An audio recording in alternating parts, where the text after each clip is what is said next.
আমি তার সাথে একটানা 9 মাস ছিলাম। হ্যাঁ, শারীরিক সম্পর্ক সে ওই মিষ্টি পোড়া খাওয়ার পর থেকেই সে আমার সাথে জোরজুস্তি করে শারীরিক সম্পর্ক করার পরে ওইটা সে গুপ্তভাবে ছবি তুলে রাখে। সেটা দিয়ে আমাকে অনেকদিন ব্ল্যাকমেল করছে এবং সে তাদের ঠাকুরের ছবি আমার হাতে দিয়ে বলছে, বৃষ্টি কবুল বলো, আমি তোমাকে বিয়ে করতে চাই। আমি বললাম, স্যার এভাবে তো বিয়ে হয় না।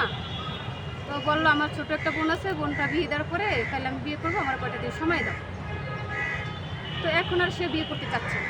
সে আমার টাকা খাওয়া শেষ, তার টার্গেট পূর্ণ হয়েছে। বাসায় ছিলাম না, মানে সারাক্ষণ তার সাথেই থাকতাম। দুপুর 2টা থেকে রাত 12টা পর্যন্ত থাকতাম। মাঝে মধ্যে গানে যেতাম, আবার তার ওখানে থাকতাম। মানে আমি তার সাথে কিছুই বুঝি না, এক কথা আমার কেউ বাইন্ধেও রাখতে পারতেছে না। আমার কাছে ছবি আছে, কল রেকর্ড আছে। নোংরামি করছি, আরও করবো। আমার জীবনের শেষ মুহূর্ত পর্যন্ত আমি নোংরামি করছি। এটা বলছে। পরে রাত 1টার সময় মামলা হয়, তারপরে তাকে নিয়ে যাই। পরে আমরা দেখাইছে, যখন আমি তার দ্বিতীয়বারে তার কথায় রাজি হই না, তখন সে আমার ওগুলো দেখায়। আমার এমনি জড়ানো ছবি আছে তার বুকের ভিতরে। আমার শারীরিক সম্পর্ক আছে কোথাও না, সামনে না আমার সাথে ফোনে কোনো কথা বলার সুযোগ না। সে এখন ডাইরেক্ট আমাকে চিনিই না।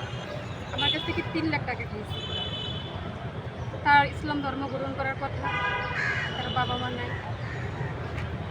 এখন সে ইসলাম ধর্ম গ্রহণ করবে না, বিয়েও করতে চাচ্ছে না, আমাকে চিনি।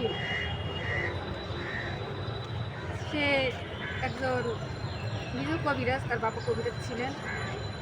তার বাবা মারা যাওয়ার পরে সে একদিন আমাকে মিষ্টি খাওয়ায়।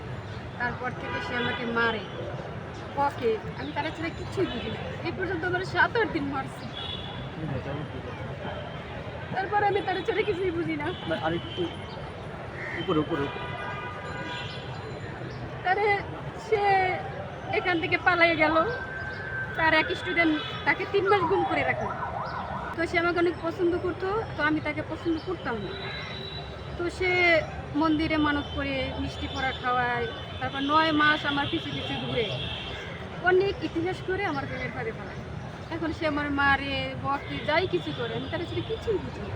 কেউ আমার বাইন্দাও রাখতে পারছে না।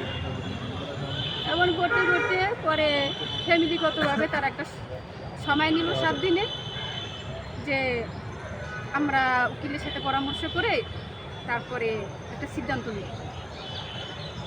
তো সিদ্ধান্ত নেয়, পরে লাস্টে সে বলে যে আমি যদি হিন্দু হই তাহলে সে বিয়ে করবে। এটার পরে আমি রাজি না হয়ে আমি থানায় বিষয়টা জানাই।